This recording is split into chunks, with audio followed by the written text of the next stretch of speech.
ourselves. My name is Teacher Leia, and I am Teacher Ann, And I am Teacher Kim. and I am Teacher Jonah, and we are your teachers for today. Okay, class, can you please stand up for our prayers? And those who are not Catholic, you can have your own prayer. Okay, let us put ourselves in the holy presence of God. Together we say, In the name of the Father, the Son, the Holy Spirit. Amen. Our Father, Who art in heaven, hallowed be your name, your kingdom come, your will be done, on earth as it is in heaven. Give us this day our daily bread, and forgive us our sins, as we forgive those who sin against us. Do not bring us to the test, but deliver us from evil. Amen. In the name of the Father, the Son, the Holy Spirit. Amen. so before you will sit class, can you pick up the pieces of trash and kindly arrange your chairs properly, and then you may now take your seat.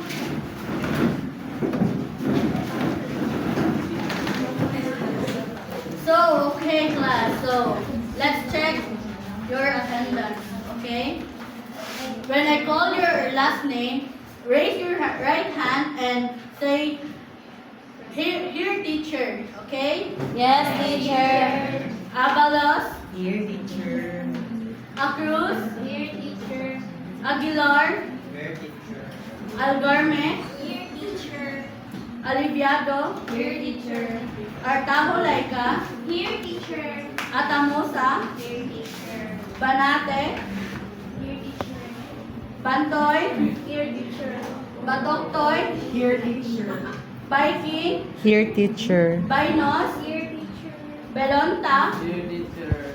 Bingkula, dear teacher, Binondo, dear teacher, Blanco, dear teacher, Blase, dear teacher, Bukar, dear teacher, Gabarupias, dear teacher, Gabriana, Ganseran, dear teacher, Gandar, Here, teacher. Canoy, here, Castañares, dear teacher, Castro, here, Clarin, here, Compassion, here, Cruda, here, Bumad, here, Dabalos Janel, dear teacher, Dabalos Janel, dear teacher, De Vera, dear teacher, De la Cruz, Divina Gracia, dear teacher, Domdom, dear teacher, Iconas, dear teacher, Forog, dear teacher, Gabito. dear teacher, Have I missed someone, class? no teacher, Oh, what is your last name? uncle teacher, Oh, sorry, Angkon. present teacher, okay class, so we have a classroom rules that will be implemented. So first, listen carefully to the teacher while the teacher is talking in front. Second is raise your hand if you want to talk. Raise your hand if you want to answer and if you have a question. Third is be kind to everyone. So another class is we have a classroom routines. So first, if I say here's a rhyme, you will reply it's learning time. Okay, guys. So here's a rhyme. It's learning time. Okay, another. If I say 1, 2, 3, eyes on me, you will reply eyes on you. Okay, 1, 2, 3, eyes on me. Eyes on you. And then if I say 4, 5, 6, you will reply fingers on the lips. Shh. Okay, 4, 5, 6. Fingers on the lips. Okay, are we good, class? Yes, teacher. Okay. 1, 2, 3, eyes on me. Eyes on you. Very good. Are you feeling tired, class? Yes, teacher. Are you feeling sleepy? Yes, teacher. Are you feeling unenergetic? Yes, teacher. Okay, to elevate your energy, we are going to have an activity, okay? So for this activity is, I am going to show you a pictures, okay? Pictures, and you are going to guess or you are going to identify if it's cyberbullying or digital safety rules. Are you ready? Yes, teacher. Class, when I say, are you ready? You are going to answer, we are born ready, okay? Are you ready? We are born ready. Very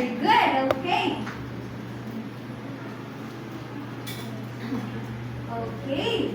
So for the first picture, can you see class? Bowling. Is it cyberbullying or digital safety rules? Cyberbullying. Very good. Give yourself a one clap. Okay, for the next picture, what can you see? Digital rules. What again? Digital rules. Very good. It's digital safety rules. For the next picture, what is it? Privacy. Digital safety rules. What again? Digital safety rules. Very good. For the last picture, what can you see?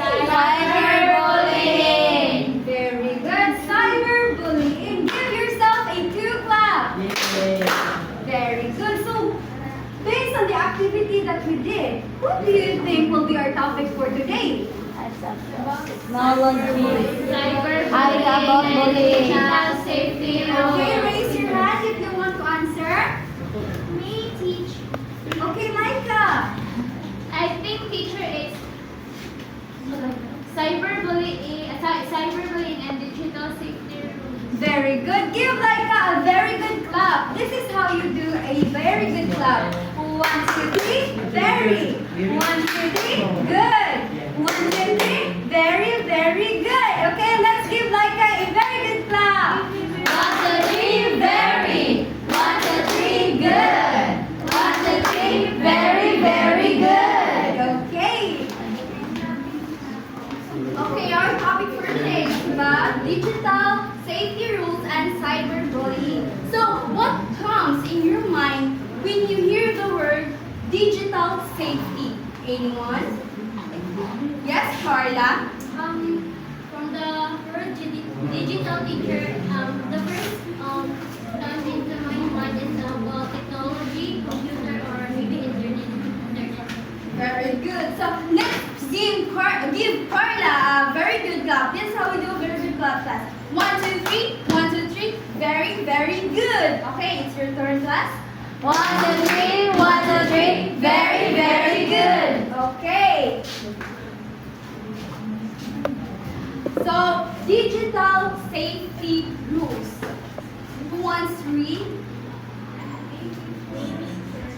Maui. Digital safety is protecting ourselves, our families, and others, as well as connecting digital devices. Okay. In a second, who wants to read? Okay, Algarme. Digital safety is learning how to safeguard your privacy and protect your family from predators as we connect in this new digital age. Okay, thank you. So let's give Maui and Algarme a three clap. Okay, digital safety rules. Digital safety, or what we call online safety, media safety, internet safety, and cyber safety. That help us to learn on how we protect our privacy, our information, our family, and others as we connect in digital devices. So there are 5 rules. 5 rules in digital safety. We need to know that the rules of digital safety because it helps us to protect from the threats of the digital devices like online. Okay, so the first rule is Research before you register. Please read, Marnie. Before joining any online community, find out if the host site offers settings that will allow you to control who can view your profile because different sites offer different levels of protection. So, research before you register. So, if you register, research before because if someone send you a link or you link that you register there, and what if it's a scam, and be aware of that, and also before doing, if the let's um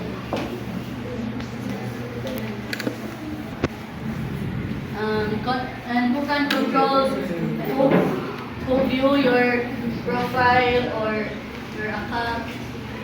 That's the research before you register.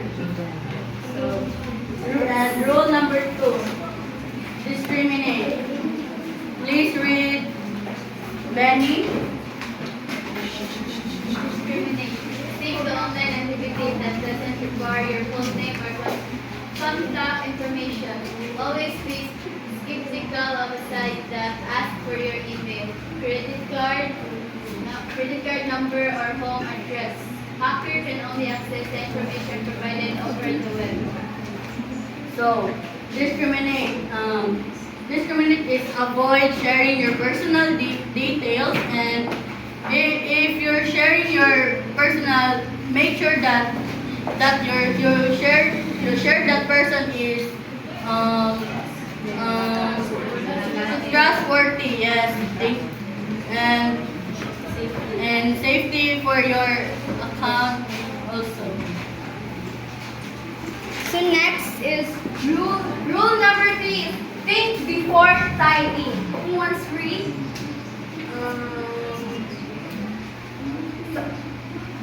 Chris Bell? Think before typing. Every type that you enter may be used against you. You should be aware and conscious in what you are going to do through digital platforms. Staying low-key is a good thing to do when using the internet. Don't share a lot of information and keep your privacy mentioned. Thank you, Chris Bell. So let's give him 3 clap. So every type that you enter, it might be used against you. So be aware, think and be aware and conscious of what you're going to do, because online is very crucial. So we need to know before that if the site that you use is legit or not, because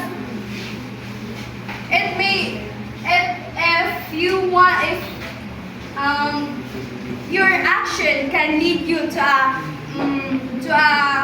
harmful situation. So you need to think before typing, because it helps you to know and to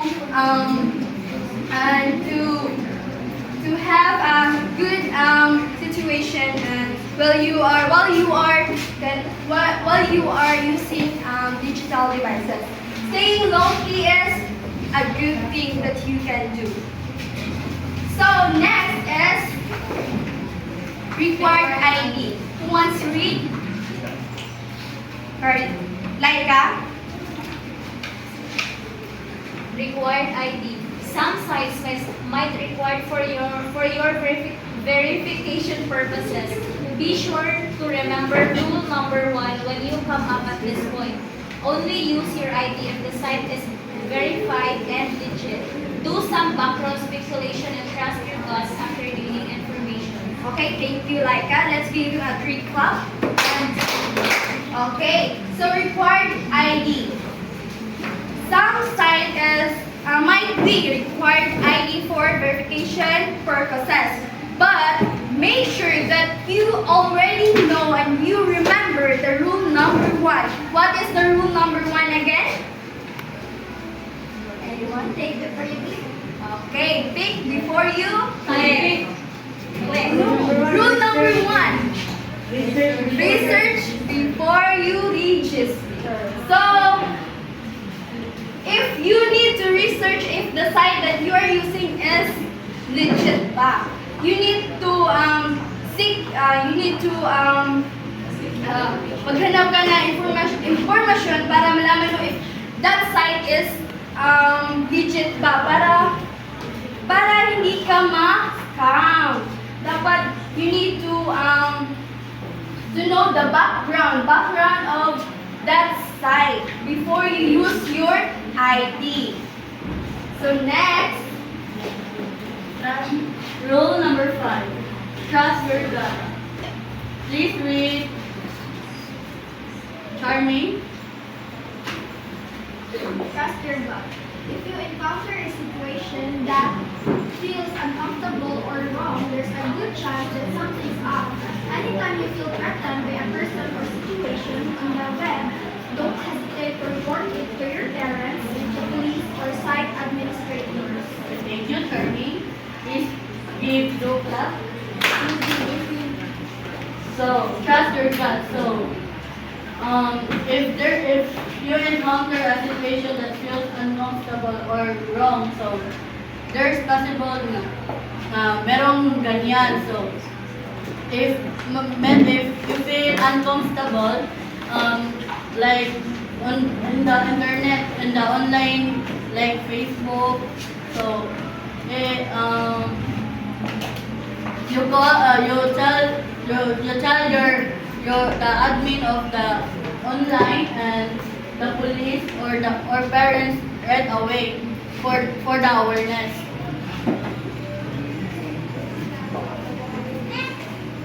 The next is cyberbullying.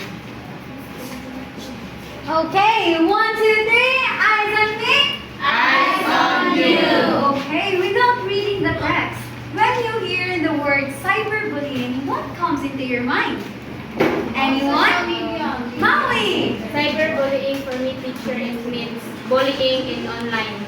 Okay, very good. Let's give her one clap. Another, anyone? What comes into your mind when you hear the word cyberbullying? Okay, Sarah. Teacher. What comes into your mind? What comes to your mind when I hear cyberbullying? Yes. Cyberbullying for me, teacher, is bullying, but it takes place on the online or internet. Very good. Let's give her one clap. Okay, anyone? You go to crazy. 1, 3. Okay, Benny.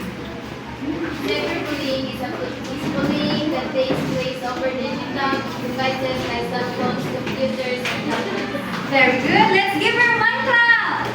Okay, cyberbullying it is a type of harassment or bullying that takes in online. It could be in digital devices like cell phones, computers, and tablets. Cyberbullying it includes sending, posting, or sharing negative or harmful information or mean content about someone else.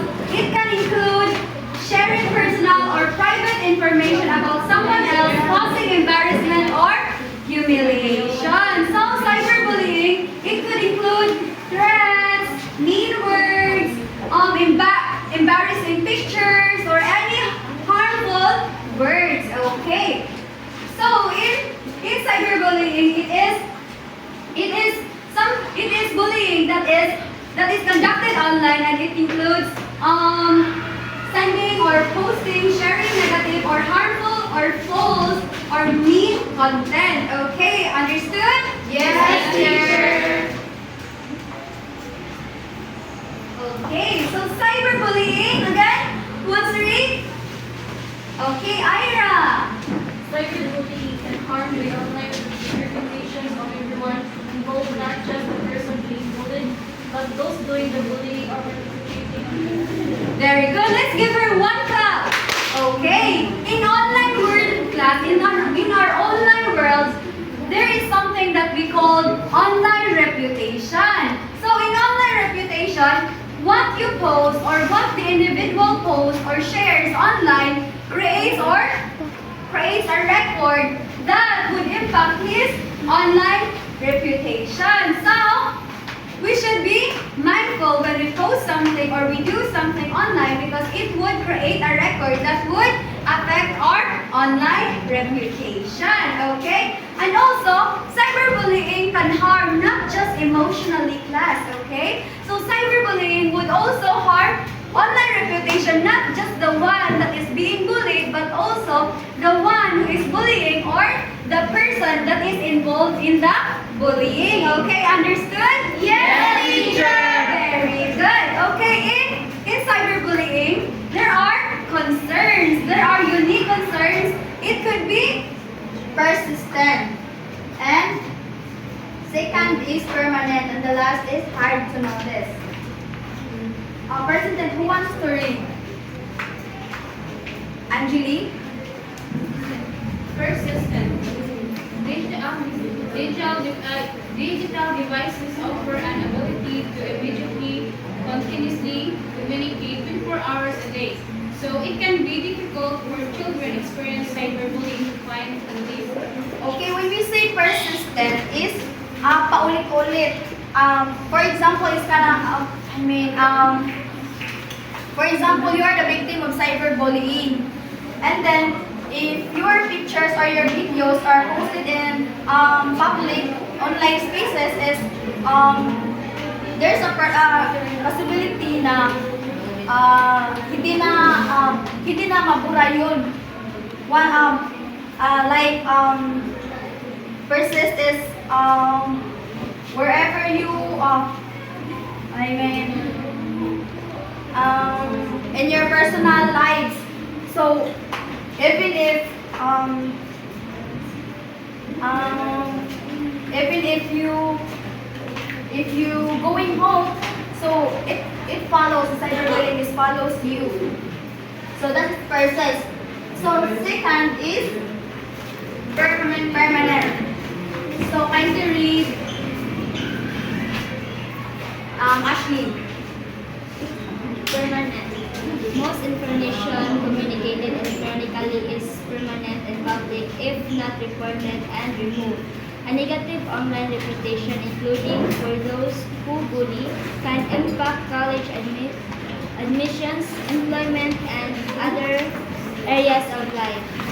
So permanent. So when we say permanent is the word permanent or always hindi na once you are the victim of cyberbullying, so through online spaces, hindi na yun mawawala sa dahil pag ikaw ay nabubuli through online spaces is hindi na it can lead you to once you apply work someday or through your college or any once you apply is masisira na yung reputation mo o permanent na yun sa personal life mo. So lastly is hard to notice. So read CJ. Hard to notice because teachers and parents may not overhear or see cyberbullying taking place. It is harder to recognize. So cyberbullying is hard to notice. It is because cyberbullying is from online spaces. Even teachers and our parents is hindi nila madaling mapansin dahil cyberbullying is through online lang. Unlike to the traditional bullying is when you're bullied through public or our surroundings, when we go home is mawala na yun. But through cyberbullying is kahit umuwi ka sa bahay or saan ka or their personal lives is nandiyan na yung cyberbullying. So when you pag uwi mo sa bahay niyo, if your parents is mahihirapan na silang mahirapan sila pag ano ba nangyari sa anak nila or bakit ganyan yung behavior. So mahihirapan sila sa pag pansin kung ano nangyari. So that is hard to notice. Okay, 1, 2, 3, eyes on me. Eyes on you. Very good. So now, let us have a quick recap. Okay. So I'm going to ask questions. So, what do you mean by digital safety rules? Anyone from the group? Okay, Maui. What have you understand? What is digital safety rules? Digital safety rules means the rules that you use in digital world. Okay, very good. Let's give her a very good clap. 1, 2, 3, very. 1, 2, 3, good. 1, 2, 3, very, very good. Very good. So, next, what are the 5 rules? Who can give me the 5 rules in digital safety? Oh, okay, Carla. First is research before you register. Then second is discriminate. Then third is think before typing. Then fourth require ID. Then fifth, the last is transference. Very good. Let's give her a wow clap. This is how you do a wow clap, okay? 1, 2, 3, wow. 1, 2, 3, wow. 1, 2, 3, wow, wow, wow. Okay. It's your turn, guys. 1, 2, 3, go. 1, 2, 3, wow. 1, 2, 3, wow. 1, 2, 3, wow, wow, wow. Very good. So next, who can tell me what is cyberbullying? Okay, Elizalde. What is cyberbullying? Online harassment. Online Sorry. harassment. It's a bullying takes online in the internet. Okay, very good. Let's give her a very good clap. 1, 2, 3, go. 1, 2, 3, very. 1, 2, 3, good. 1, 2, 3, very, very good. Okay. So what are the unique concerns in cyberbullying? What are the unique concerns? Okay. Cherokee. Persistent, permanent, hard to notice teacher. Very good. Let's give her a wow clap again. 1, 2, 3, wow. 1, 2, 3, wow. 1, 2, 3, wow, wow, wow. Very good.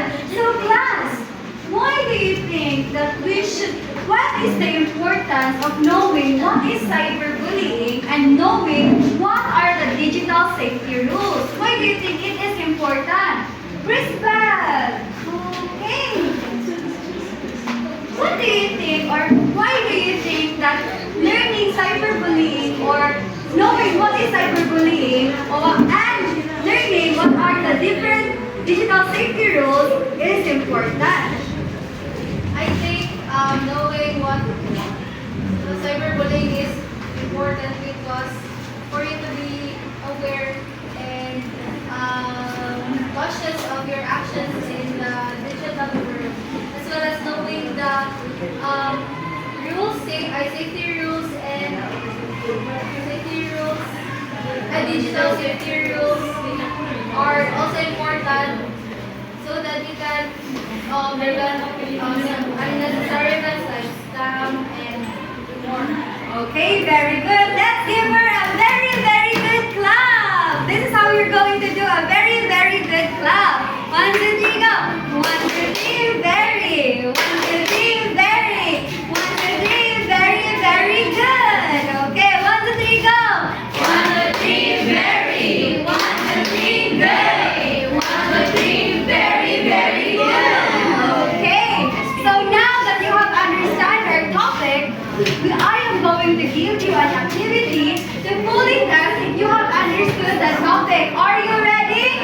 Yes, teacher, ready. When I say are you ready, you are going to answer we are born ready. Are you ready, class? We are born ready. Very good. So now I am going to group you into 2 groups. This will be group 1 and this will be group 2. Okay. So for this activity, you are going to form a circle with your group and You are going to share your ideas and information. You are going to do a brainstorming, okay, class? And you are going to think or conceptualize how are you going to, as a student, how are you going to share information about digital safety rules and how are you going to prevent cyberbullying? Or when you notice cyberbullying, what are you going to do, okay? Okay, class? Yes, teacher. Very good. So now form your circle, each group. This will be group 1 and this will be group 2. Okay? Okay, I'll be giving you 5 minutes, okay? Yes, teacher.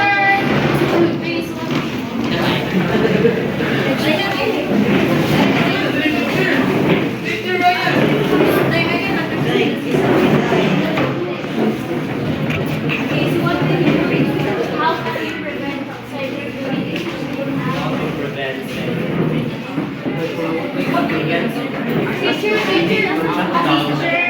You are and how can you? Okay, you are not going to write it on a paper. Okay, you are just going to share your information, and you are going to pick one representative each group to share what you have shared.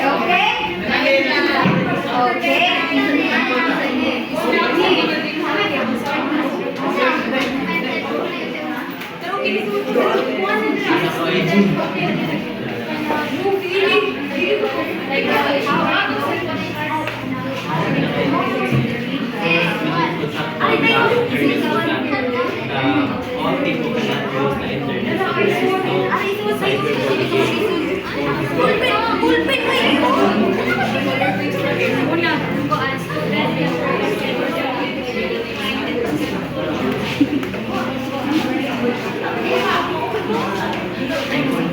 Wala si Paula. Ano lang kimakapis?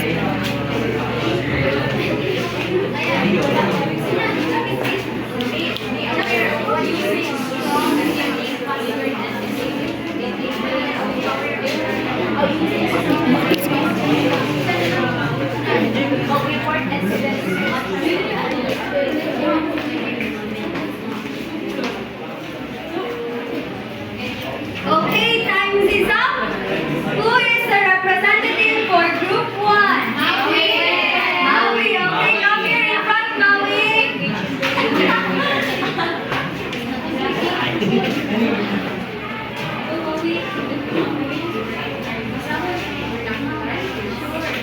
Okay, so good morning everyone. So we did brainstorming here, and then the outcome of our brainstorm is that to show everyone, to know what is cyberbullying, we're going to post a picture that cyberbullying is not good, that it's a crime that can affect us not just emotionally but physically.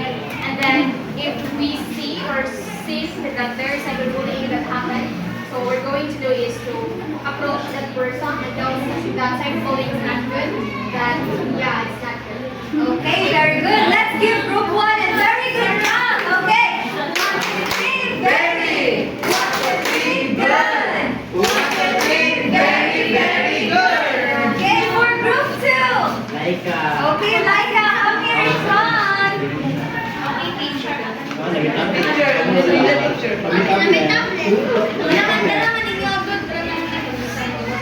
is your order, teacher?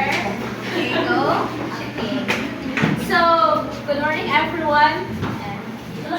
We how to prevent cyberbullying. First, as a student, we can prevent cyberbullying by being kind, respectful online, and we should use strong, unique password. And we can also report incidents to trusted adults like teachers, police, our parents, and we should block those people or katong mga individual people nga involved siya sa bullying issues. Okay, very good.